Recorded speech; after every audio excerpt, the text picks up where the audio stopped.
Hey everyone, welcome back to your Dawn of Autonomy podcast. I'm Dawn Zoldi, your host, CEO of P3 Tech Consulting and publisher at Autonomy Global. We are rounding out a crazy month that we've dedicated to this theme of bigger and better. Shout out to Meadowlark Aircraft Company for sponsoring this month. I mean, we had the FAA drop a notice of public rulemaking for Part 108 this month, which we'll be talking about in the show and the impacts it has on larger aircraft. We had a show last week that hit like almost 12,000 views and it's still growing with Senator Hoeven, kind of crazy. So anyway, we're really looking forward to today's show with our two amazing guests. And I think we just somehow lost one of them. So there you go. There he's back. You know, we're live. No worries. Okay. So speaking of which, of course, we are live. So make sure you're dropping your comments in the chat, saying hello, asking questions of these two amazing individuals. So without further ado, let's get into it. Let's introduce who they are. We've got first, we're going to go with Tony Dirks. He is the COO of AATI. So Tony, tell everybody a little bit about yourself and then the company. Sure. Thanks. Yeah, appreciate being on. Don, thanks a lot. Charlton, good morning, everyone else. Yeah, sure. I've spent, 20 plus years now in aerospace generally and UAS and AAM, doing operations and sales and business development, leading teams and efforts in those areas. And most recently, helping American Aerospace Technologies bring this, FAA approved BV loss operations to reality. Absolutely. And so, and now I'm really focused on, building partnerships, which we can talk about later, but, in this whole world, it's all about that. And then, connecting the partnerships with commercial and defense organizations, from our business perspective. And then early in my career, I actually had two careers. I was in law enforcement, where I was a chief of police and a county sheriff. And, those things sort of formed, my view of the world, if you will, and leadership and responsibility. So, yeah, that's a bit about me. Our company is 20 years old. It is a, kind of a multiple technologies company. We've brought along several things over those years, not the least of which is the AI Ranger UAS. And, we've had BV loss experience going on since 2010, really. We've done a NASA SIO, we've done all kinds of things for DOE and NASA and lots of things. And the aircraft itself is 18-foot wingspan, 10-foot fuselage, 220-pound max gross takeoff weight, 75 pounds of payload, including fuel. And we achieved this year 24-hour flight capability with a 5-pound plus payload. So, yeah, I mean, things are really cooking. We've got some sensors that have done critical infrastructure inspection, not the least of which in the oil and gas industry. And with Charlton and State Solutions, partnership and help. About a year and a half ago, we received a 44807 and a 91113B DAA exemption. And so, kind of puts us in a great spot in this marketplace for the moment, right? So, like I mentioned, partnerships, and we want to cheer each other on. So I imagine that'll change at some point in the not too distant future, but we're still claiming it. So that's a little bit about us. No, thank you for that. Great history. Thank you for your service, of course, in law enforcement. Clearly impacted your leadership ability and, your ability to work with partners like Charlton, kind of see, hey, here's a quality person and company we want to be working with. So that, without further ado, let's go ahead and hand it over to Charlton Evans, CEO of State Solutions. Hey, thank you, Don. Good to see you both again. And yeah, so I came from a manned aircraft background as well. I started to fly when I was 16 years old and ended up being a Harrier pilot in the Marine Corps. So tactical jets, and then that led me into UAS via my tour in Iraq, being a a consumer of a lot of unmanned systems and drone video over there. So when I came back, I actually picked up a job with In Situ that was manufacturing drones and providing services to DoD.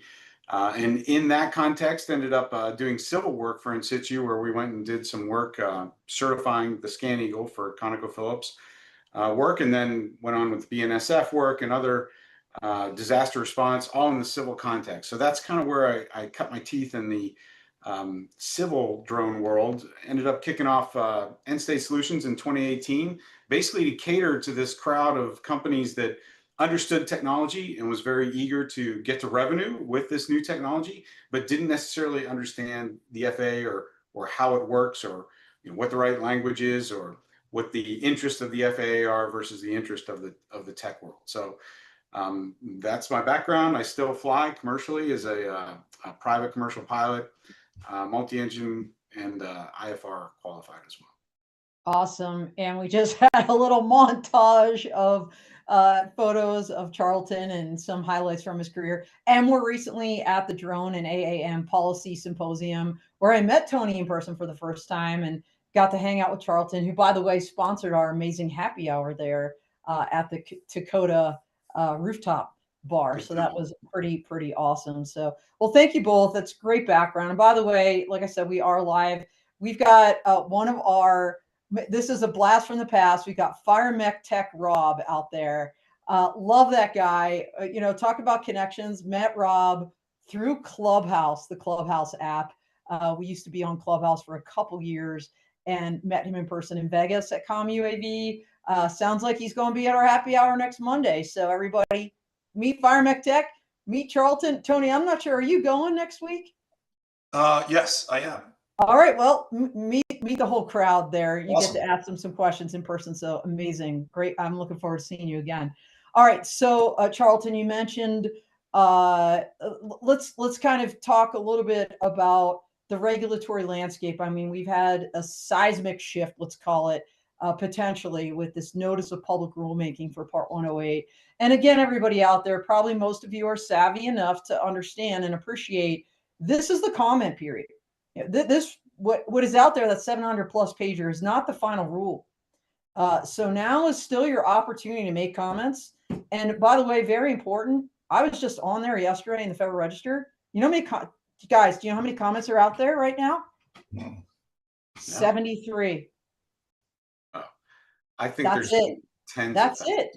And, so somebody said to me, oh, everybody's working really hard because it's really long and they're putting together like these big responses. And I'm like, I don't know, man. There's like 20 some days left. And that's kind of frightening. So let's talk about Charlton, the regulatory landscape and what, State Solutions is aiming to solve. Yeah, well, one of the things we're trying to solve right now is the comments for 108. I'm participating with MBAA. We're involved in the other industry association calls. Trust me, there are comments being drafted up. There's going to be maybe thousands, maybe more than thousands of comments on this 108. So that is the topic du jour, and everybody's spending a whole lot of time on it because everybody wants it to end up right? Or as good as it can be on this first pass. Because it will be a while before we get it next. So, well, Charlton, I hope so. Remember back to remote ID, the remote ID rule, 53,000 comments on that one. Took a while to adjudicate. But it's probably a great segue to go back over to Tony. And, as we look at the Part 108, and again, I think it's like, 13, 20 pounds that it's like going up to. I mean, this interesting regulatory, filler, if you will, with Part 108. You guys have been creating this very large drone. I mean, we're in bigger and better month, right? For a reason. What market gap, as you created the AI Ranger, were you guys looking to fill? Yeah, that's a great question. And first, just a couple thoughts about, our fitting into this 108 paradigm here. So it goes down to manufacturing, which will, create something. It goes down to, under 400 big drones like Ag Spring and things like that. And we could certainly, fit in there, but we'd have to rethink our whole DAA. We're, Part 91 DAA up at altitude, et cetera. So it's interesting. At any rate, I think there's several market gaps that we have and are filling. I think persistence is certainly one of them. I think with our 24-hour capability, and that's with MoGas, we're also evolving solar electric capability for the AI Ranger. So theoretically, it's a forever persistence. That's really the goal, and that's really realistic. I think the access to the airspace, obviously, is clearly on that list. That's been something, that's the achievement, right? With Charlton's help, that's where we close the gap. I think that, the data perspective, because in a lot of critical infrastructure, all kinds of other, marketplaces here, data is key. And we've developed automated analytics, for example. So I think the data overload, underload is definitely a gap. I think scalability. We're adopting new technologies all the time, one of which will allow us to operate 7 aircraft simultaneously with one pilot in command. Wow. So the scalability thing is a gap.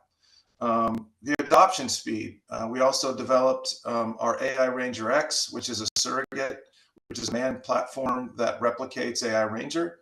And so the adoption speed as it relates to airspace and all the other things that heretofore have been hurdles is eliminated. And then again, the sustainability gap. I mentioned the solar electric potential that we're, our PDR is getting ready to happen for that with a partnership with another company. So I think that's a gap as well. You get not only do you get the people out of the airspace, you get the fuel out of the airspace and all the things that go with that. And I think we're USA built, FAA approved, domestic security related.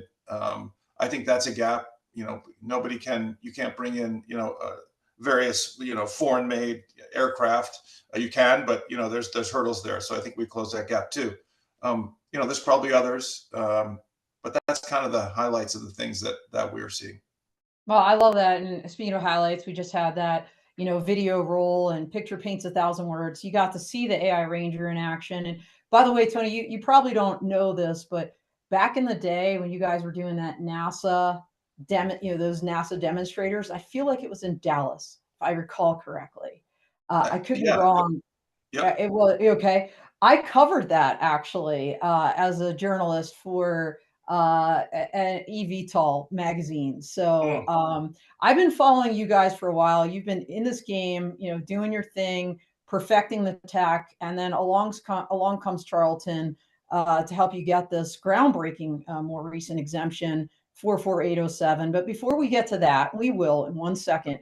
Charlton, you mentioned the Scan Eagle and in situ, and you've been involved in many other beyond visual line of sight operations and helping companies move like AATI move forward to try to scale and repeat those operations in a meaningful way.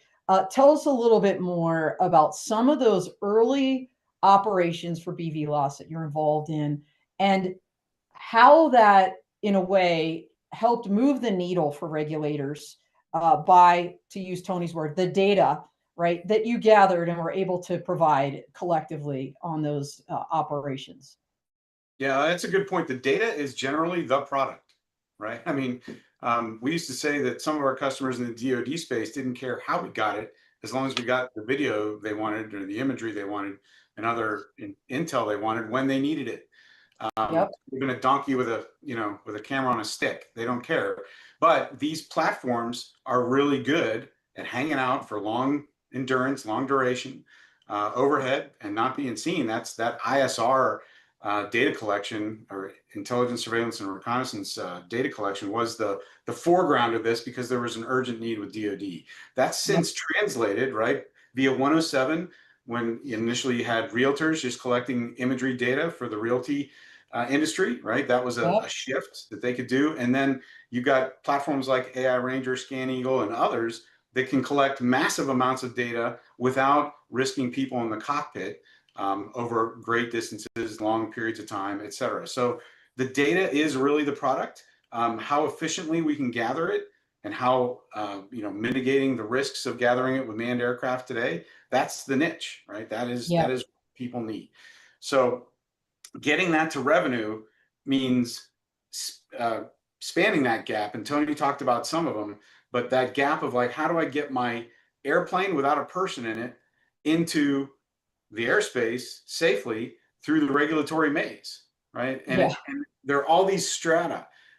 Wes Ryan did a really good job of talking about the spectrum of safety that we're on, right? If you're a 107, you're a little guy, you're probably not going to do a lot of damage, even if you just suddenly fall out of the air, up through 202 or 220 pound AI Rangers, and then up through the 1,320 pound whatevers that are going to fall under 108, not fall, but be covered under 108. Yeah. Let's not use that. Right?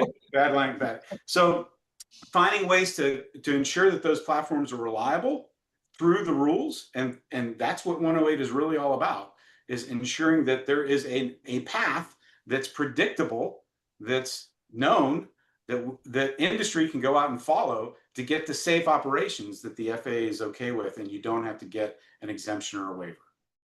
So let's back up for a minute, because 108 it's on the table, it's not final, and we're going to talk more about what the implications of that are. But today, right, you've got the 107 and waivers to that, and then there's this 44807. Could you just briefly elaborate what that is, why it's a big deal, and how you and Tony work together with this Chevron project to get this groundbreaking approval? Yeah, so 44807 is a paragraph in the FAA's reauthorization bill, and it just says, in short, FAA, you will go forth and figure out ways to get these UAS into service that's safe. I mean, that's what it resulted in is the FAA finding certification paths or approval paths using airworthiness criteria from the cert side under air and engineering, and looking at that through the lens of the operation side. So the flight standard side of the FAA turned and said, all right, give us this criteria. We're going to have the companies declare to us that they've met these criteria. And if they have, and we agree, then we're going to grant them a huge exemption for the airworthiness part, or the product reliability part. We think it works. We think it's going to work. It's going to be reliable. It's going to be predictable. Then go forth and prosper under this exemption through Part 11 that gives you, it's basically the equivalent of a type certificate in terms of what it does for you in the operating space. So if you want to go do commercial work with an airplane, you got to have some kind of airworthiness basis. 44807 is the language that lets the FAA go do that. And the criteria for making decisions document is the criteria that they apply to these platforms that we have to go demonstrate. It shifts the responsibility from the FAA to certify to industry to self-declare that this is safe and here's why. Okay, very good. So Tony, back over to you then. You have this AI Ranger platform, very significant platform. And you looked around and said, hey, we're going to need something to do a particular mission. Tell us about that journey with Charlton, like how that all began, this partnership and collaboration that resulted in the 44807 approval that you received. Sure. Yeah. So, that description was great, Charlton. And another note, like from my perspective, is that it is like a type certification in that it's a ubiquitous, right? It's a ubiquitous thing that, it's about the national airspace. It's about your aircraft, not about airspace approvals or anything like that. So that's how meaningful, from our business perspective, it is. So, I mean, it goes back to the NASA SIO that we already talked about. It goes back to you doing project with PRCI and PHMSA, and it's been literally years in the making. And we feel really strongly that, our commitment over the years to this commercial application in the national airspace, a lot of others have come and gone with that attempt, big companies and small companies alike. And so, it's very, very difficult to put that into a blurb about all the things that went into it. Again, back to this whole partnership and community and doing it together idea. I mean, that's just a reality. I mean, if you look at a lot of those other efforts that have come and gone over the years, the last 20 years probably, a lot of those efforts have tried to do everything themselves. For instance, make their own equipment, their own transponder, their own radar, get their own expert about helping with what Charlton and his company do. And I don't think any of those things have been very successful. So I can't praise it enough, the partnership and the not just with Charlton, but that's certainly paramount, but all the other partners along the way, company partners that make componentry that we teamed up on. So yeah, it's been a long journey, and it's of ultimate value. Absolutely. Yeah. So Charlton just authored an article about for Autonomy Global about Part 108 and this idea of grandfathering, etc. So I want to use your collaboration. First of all, let me ask you, Tony, before we get to that, let me ask you, how long did that process take? Because I'm thinking about Charlton's article, and I feel like in the first paragraph he says it's painful. Exactly right. I imagine it was a laborious and long process to get that. Well, yeah. I mean, if you think about it, the aircraft. If you think about the beginning as the NASA SIO, and actually we started. Charlton talked about it, but we started with a TC application originally, and that was 2019. And that's a type certification. I think most people know what that means, but in case they don't. Sorry. Yes. Sorry. Yeah, thank you. And oh, by the way, you've used a couple acronyms, and I'm kind of somewhat sensitive to acronyms, having come from the military myself, like Charlton. My fault. You said NASA SIO, and that's the thing I wrote an article about. That was the systems integration and operationalization. Yes. Easier to say SIO. Yes. Demonstration project. Yes, and that was around detect and avoid and other things, other systems. Yeah. Right. I also said a couple other things. Thank you for pointing that out. I said PHMSA, which is the Pipeline and Hazardous Materials Safety Administration, which governs the inspection of oil and gas pipelines and critical infrastructure. And then I said PRCI, which is the Pipeline Research Council International. And that's, again, oil and gas industry who have paid very close attention and been involved from the beginning of this. So that's the connection with Chevron that probably Charlton can speak to, how that partnership came together. But I think everybody wins, and all of those organizations, had skin in the game and still do. Well, look, we're very lashed up with the Energy Drone and Robotics Coalition. Sean Gare and his crowd. We dedicated the entire month of May on this show to energy operations. This sector is so kind of compliance laden. You mentioned the pipelines and the inspections required, but also very traditional in some respects. So when they saw the drone technology, there were some, let's just say, innovators out there were like, let's go, let's do it. Like Tedman Jess at Suncor up in Canada is one example. He was on our show. But then there were so many others that were very reticent to adopt drone technology, and the regulations, frankly, let's admit it, weren't super helpful at the time, right? They still kind of in a way aren't until we get maybe past this 108 hurdle and get that on the books. So no kidding, from the time you decided, like, let's work with Chevron, let's get this thing going, let's get this exemption, about how long did that process take? Just approximately, ballpark. I mean, I don't know, Charlton, that's 5 years? Yeah, from SIO through to the exemption, it was about 2018 to 2023. Wow. So no joke. So no kidding. And we'll drop, by the way, Charlton, we'll drop your article link in the notes here so people can go and read that. So let me ask you this. First of all, let's talk Part 108, and then let's talk about what does that mean for your exemption, going forward. So, obviously we talked about 107, and this is the commercial drone rule, 2016, that was published. 55 pounds and less. And so anything outside of that, you were getting these exemptions, these waivers, all of these other things, right? 44807 then came along. Congress said, go do. FAA started doing. 108, very briefly. I'm going to go to Charlton on this. Give us, no kidding, because I know it's 700 pages. There's lots of things written about it. Let's get that 30-second elevator pitch on what it is. And then I want you to tell us, how does that impact existing waivers, exemptions, people out there flying kind of outside the parameters of 107 as 108 is going to be kind of transitioned in?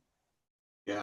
So the real quick pitch on 108 is that it attempts to describe the means by which a company, a manufacturer, and or an operator can go forth and fly below 400 feet with a system that weighs up to 1,320 pounds, as long as they meet certain criteria in terms of airworthiness, detect and avoid capability, and most airspace, and provides that framework for that to happen in. There's still a whole lot of gaps and questions about the details of that framework. So how do we get to the airworthiness approval? What systems are okay for detect and avoid? Do we need electronic conspicuity universally for the air data service providers to be able to do their work? And by the way, everybody, if you don't know what he's talking about, these ADSPs, it's a new Part 146 that the FAA has simultaneously proposed. I mean, there's so much to unpack on this thing. There's also, if you didn't notice, like a whole TSA portion of this with cybersecurity requirements. There's safety management systems, SMS requirements, lots of things layered in that would be maybe a company like Tony's or like their partners Chevron can afford to layer all this in, but maybe the smaller players might not. So it's kind of an interesting time. But Charlton, tell us about what happens then with the 44807 folks, like what you're talking about with Tony. Yeah. So one of the constraints, and this isn't just for 91 operations, Part 91 operations like AI Ranger and Chevron. This is also for some of the 107 operations. There's really a cap at 400 feet under 108. So let's just use that as one of the things that don't fit today. So in that article, we talked about grandfathering, right? Yeah. And how operations that have once been demonstrated to be safe are still safe going forward, even when the rules change. The same thing applies to aircraft. When you certify under Part 25 an airliner, every time a change to Part 25 comes out, you don't revisit that certification on that airframe. It's still as safe as it was. Right. So those operations under 107 and 91 that are ongoing right now with waivers for altitude, for BVLOS, whatever. BVLOS, bad example. I'll go back to that. But let's take the AI Ranger operation that's right now approved up to 8,000 feet mean sea level. All right. In the area it's right. So it's surface to 8,000. Which is relevant, by the way, everybody, because we're talking about the data. It's all about the data. To collect the data, right? I mean, there's certain elevations, there's certain distances and things like this that are relevant to certain sensors to collect the data properly. So if you're flying below like that kind of 400 AGL level, or what I'm hearing, by the way, Charlton and Tony, for the shielded ops, people are already complaining like, wait a minute, it's 50 not enough. feet, really? Yeah, it's not enough. We got to be further away. And oh, by the way, if a manned aircraft is flying within 100 feet, of a tower, there's a whole different layer of problems, right? And I think New Zealand has been doing the 100-foot shielded ops since like 2016 or earlier. On the industry calls, we hear from folks like the ag community that says, "Hey, I'm within 50 feet of stuff all the time." So there could be conflicts there. Wow. So in short, from a how does that work as we transition to 108, which by the way is going to be years in the making, not tomorrow. As we transition, the waivers and exemptions that exist today under 107 and 91 should be waived and exempted going under 108. So if you've got a waiver today, like the Chevron and ATI waiver to fly that huge chunk of sky up to 8,000 MSL, then under 108, they should be able to operate under 108 because that's the airworthiness piece. And by the way, have an operational waiver that permits them to keep doing what they're doing because it's demonstrated to have been safe already. Well, I hear what you're saying, but look, as a lawyer, I want to be crystal clear on this. Number one, the waiver or the approval you have under 44807 is valid, period dot, during the transition period until 108, right, comes into effect. Okay. I believe 108, Charlton, and this is, I think you highlighted this in your article, says once 108 comes into effect, we're going to sunset those other things. And we're going to expect people now, unlike the traditional aviation, let's just say, pathway that they've done historically, we're going to expect people now to start complying with 108 in some respect. And there's a lot of gaps there. 108 is going to rely on industry consensus standards and FAA decisions about those. So, for example, under the 44807 for airworthiness, if you've gone through that today and you've fulfilled all the requirements of the criteria for making decisions document and you've checked all those wickets, I would expect the FAA to apply those same criteria under 108. And in fact, industry standards are going to drive all that, but the FAA has to accept them. In the case of the criteria for making decisions document, it's there, it's working. Let's use it going forward and codify it under 108. Airworthiness, done. Yeah, so basically you're proposing this, or you're saying this is what it should be, but the bottom line is we don't really know right now. No. What it's going to be. Final rule, yeah, we won't know, but you'll see comments to that effect, right? There, I'm hoping everybody dives in with a comment and says, "Hey, please use the criteria for making decision document like you are today. That's working for all the drone delivery companies and the inspection companies for airworthiness. Just flip that right into 108. There you have it. We're done with airworthiness." Yeah, so I'm going to go back to Tony and just talk about the current operations, if you can. Under the exemption that you have, how successful has that been? In other words, what's the ROI for companies, whether Chevron or otherwise, to use a platform like the AI Ranger to have the regulatory flexibility to allow these long distance type inspections, especially in the energy sector?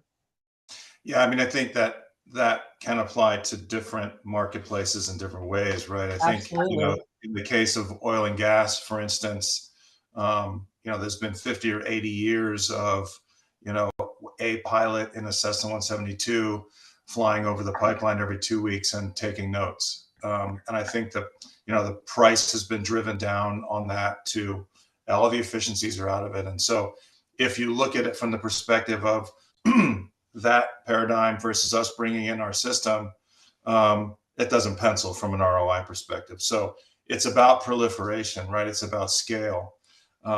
It's about all kinds of things in that realm where it's not an apples to apples anymore.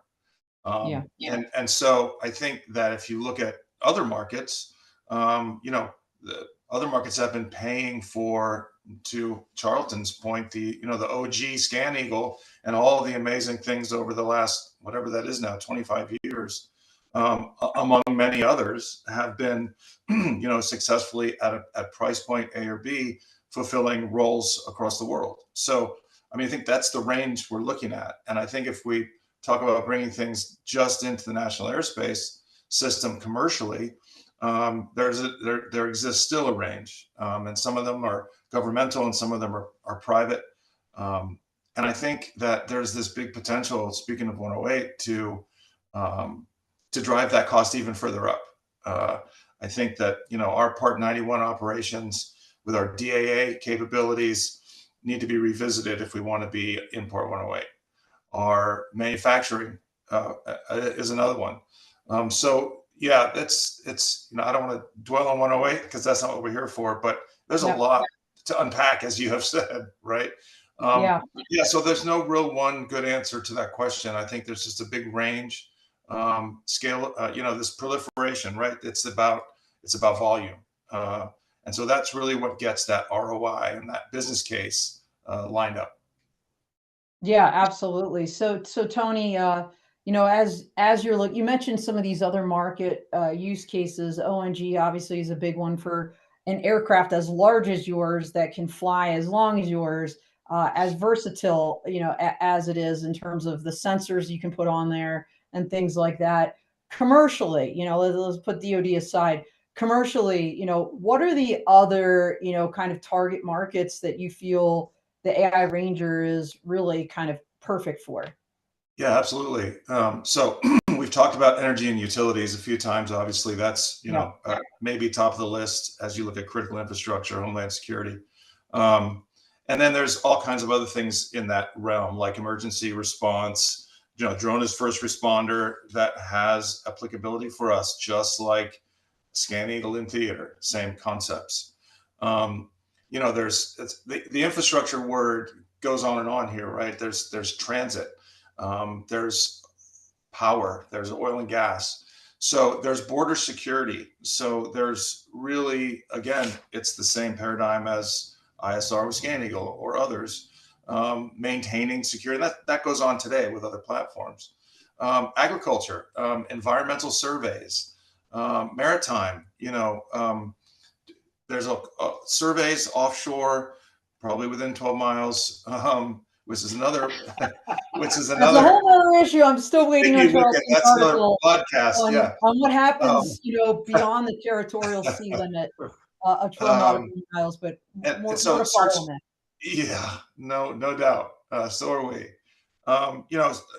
Mammal surveys, search and rescue efforts. We, as you talk about manned-unmanned teaming, and you talk about this ability to quote swarm, not in a 3,000 quad way, but in a 7 aircraft flying search lines out on the ocean, looking for somebody in the water, where minutes count, right? Every minute counts in a whole bunch of these scenarios. So we just, and I could go on, and I tend to. So there's lots of things there. There really are. Again, it's about time. It's about scale. It's about all those kind of things that have to make, in large part, ROI, right? Business cases. Yeah, one of the ones I want to highlight, Tony, I don't even know that you mentioned disaster response in general, but look, we all know the world sadly has literally been on fire for years now, and it's only getting worse. I know you had obtained a sole source NASA contract for long duration uncrewed aircraft for wildfire data collection. Such an important societal use case.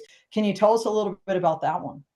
Yeah, absolutely. Thanks for bringing that up. And I didn't mention that, but that's something we've been involved with and flown, not just wildfire, but disaster response over the years in various locations. But yeah, this contract is going to put us in the air flying active fires during the first quarter of next year, deploying various sensors, detecting things like, particulates in the air, observing ground patterns.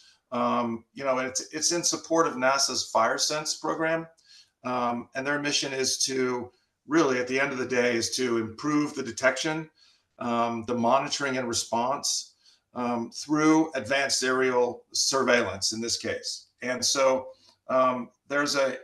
we have found that there's, with our connection with NASA and other groups over the years, that there's a real push to integrate commercial UAS into that realm.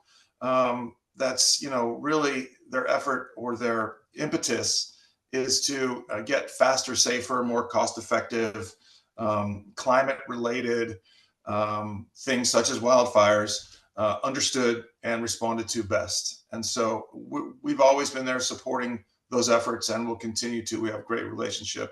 And so thanks for bringing that up. That's a good example of those things.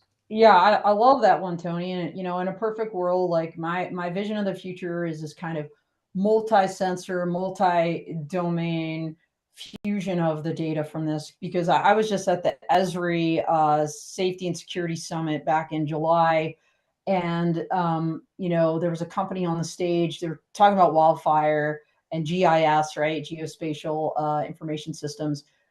FireSat. So here's a satellite company is launching satellites very specifically just for this purpose. Now imagine fusing that data with the data you're collecting, for like that, because the data will be different, from a satellite than from a drone, which is closer in. But man, combined, that would be amazing. So that's my hope for the future. But speaking of the future, I know we're getting close to our time here. I want to give each of you an opportunity to talk about, what can we expect over your, from your company over the next year? I know, Tony, you mentioned this NASA wildfire gig is going to be kind of in the beginning of 2026. Here we are almost at the end of 2025 already, which is crazy. As you look into your crystal ball, what do you see on the horizon for AATI? Yeah, that's great. Thanks for the opportunity for me to talk about this. So we've partnered with a company called eFusionX, and that's the evolution of the AI Ranger E solar electric platform. I think it's going to be, if any of you were in Houston in May, we had that aircraft. I think maybe the picture of it was earlier with Charlton standing in front of it. Yeah, I did have that in there. Yeah. Yeah. And so that's going to be an amazing thing, really, with kind of persistent capabilities. And along with our partnership, there are going to be two other aircraft, one smaller, one larger, solar electric across the board. I think that's really going to provide some differentiation and some incredible opportunity. So that's super exciting for us right now. And that goes beyond the continental U.S., right? That goes into some international efforts in various locations. Stay tuned, please. I love that. And the other thing, we're not going to have enough time to dive deeply into that, Tony, but I would love to pick your brain offline about the charging implication. Like you got the solar, but how as a practical matter, I was just RVing, really van life with my husband in Glacier National Park. We had a very big battery, had a solar, kind of plug in where we could try to charge it, sitting outside the van. So, I'd love to hear kind of how that's going to work. But more later, everybody, stay tuned. Yeah.